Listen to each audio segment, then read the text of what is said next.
মরুভূমির পথ দিয়ে দৌড়ে আর কান্দে আর ডাকে মদিনার পাখিরা রে, আয় মদিনার খবর, একটা খবর নিয়ে যা, কুফা নগরীর অবস্থা ভালো না, আমাদের বাবা মুসলিম বিন আকিলকে কুরবানি করে দিয়েছে, আমরা দুই ভাইকে খুঁজতেছে, রাস্তা পাই না, কোথায় যাব, হুসাইন যেন কুফায় না আসে, খবর নিয়ে যা।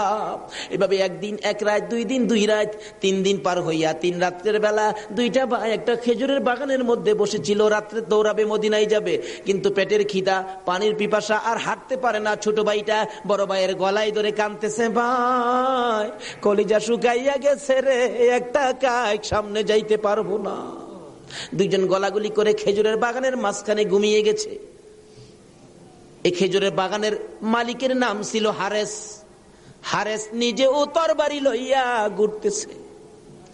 সকালবেলা হারেসের বিবি যাই বাগান দেখবে, যাইয়া দেখে বাগানের মাঝখানে সাপ বিচ্ছুর ভয় থাকে, কিন্তু এই ভয়ের মাঝখানে দুইটা পূর্ণিমার চাঁদের মতো সন্তান ঘুমাইয়া রইছে।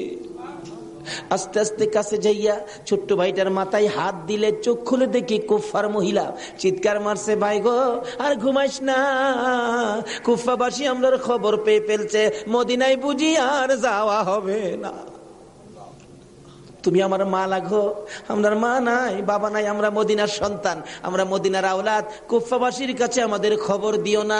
মহিলাটা বলতেছেন, মহিলাদের মায়া বেশি, আয় বাবা তোমাদের তালাশে, আমার স্বামীও ঘুরতেছে, এখানে থাকলে কেউ না কেউ তোমাদেরকে দেখে ফেলবে, আসো আমার বাড়িতে নিয়ে লুকাইয়া রাখি, সন্ধ্যা হলে আমি নিজে মদিনায় লইয়া যাইব।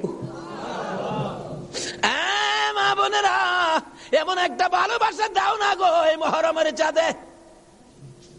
সন্ধ্যা হইবার আগে বাচ্চা দুইটা রান্না করে রাখছিল। ছোট্ট ভাইটা ঘুম থেকে উঠে বসে বসে কান্দে, মা মা কইয়া।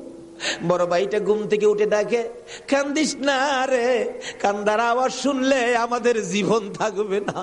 এমন সময় হারেস দৌড়ে আসছে ঘরের মধ্যে খানা খাওয়ার জন্য।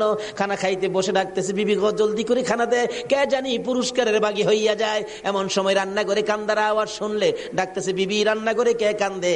বিবি বলেন, তোমার ঘরে নয়, অন্য ঘরে কান্দে। বিবি রে, আমার ঘরে